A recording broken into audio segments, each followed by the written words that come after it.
Perkenalkan, saya Marga Muraemu dengan NIM 2024 710036.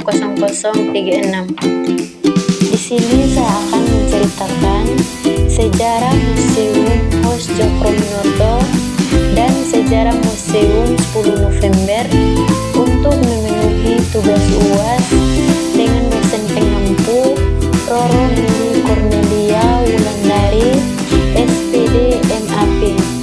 Oke teman-teman, sekarang kita sudah sampai di lokasi pertama kita berkunjung, yaitu di Museum Hos Djokro.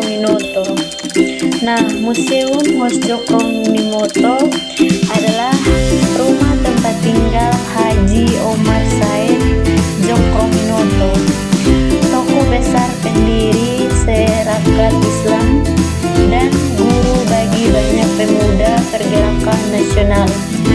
Rumah ini berada di Gang Panele nomor 29 sampai 31 Surabaya. Dibangun pada akhir abad ke-19 dan menjadi tempat kos bagi tokoh-tokoh nasional. Nah teman-teman, di museum ini juga ada istri dari Pak Hos Djokro, yaitu Ibu Siti Fatimah. Ibu Siti Fatimah dan Bapak Hos Djokro memiliki anak 5 orang. Anak yang pertama itu bernama Eutari Djokro dan anak sulung pernah menjadi istri pertama dari Bapak Insinyur Soekarno, dan anak kedua itu bernama Suhartina Djokro dan anak ketiga itu bernama Harsono Djokro dan anak keempat itu bernama Hawar Dewantaro Djokro dan anak kelima itu bernama Outomo Djokro. Dan rumah ini bukan sekedar tempat tinggal tetapi pusat pembinaan kader bangsa. Nah, yang berikut itu ada kepemimpinan, politik, agama, cara berpidato, etika perjuangan. Di museum ini juga teman-teman ada pakaian dari Bapak Hos Djokro, yaitu yang pertama ada jas panjang yang digunakan saat memimpin Sekral Islam dalam pertemuan penting, dan ada juga peci hitam dan kain lurik sarung.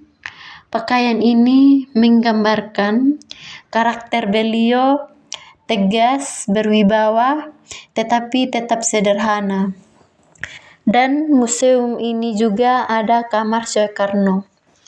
Isi kamarnya itu ada tempat tidur yang sederhana, dan ada juga rak buku, koper tua, ada meja belajar tempat Soekarno menulis artikel pertama, dan ada juga foto Soekarno muda.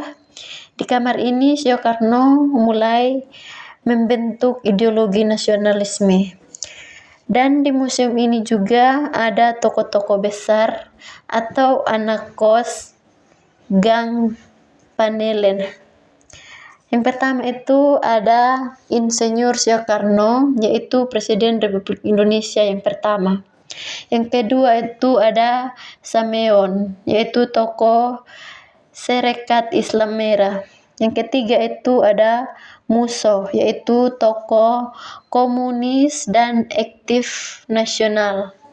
Yang keempat itu ada Alimin, yaitu tokoh pergerakan. Nah, di situ mereka berdiskusi tentang penjajahan pendidikan sehingga strategi perjuangan.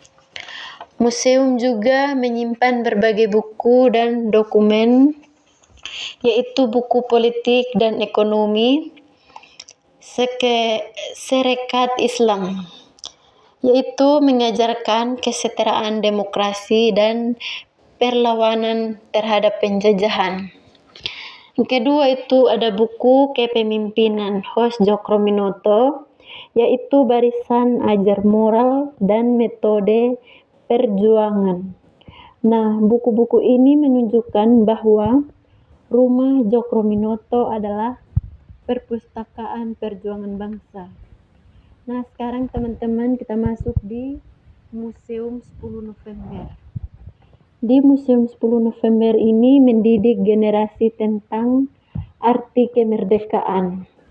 Museum 10 November berada di kawasan Tugu Pahlawan, Jalan Pahlawan, Surabaya.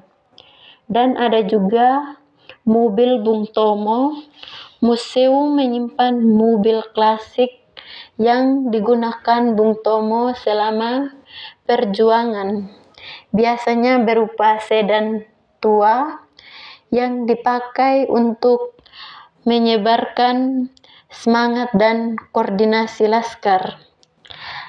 Nah, di sini juga di Museum 10 November ada pun pensil Tutwuri Handayani.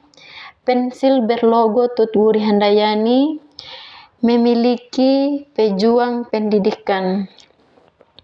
Sering dikaitkan peninggalan era awal kemerdekaan, dipamerkan sebagai simbol pendidikan di masa perang. Museum ini juga menyimpan senjata perang, yaitu ada senapan Lee Enfield Inggris. Yang kedua itu ada kerabat Jepang, samurai, granat tangan, meriam anti-tank mini. Adapun bom Molotov buatan arak-arak Surabaya.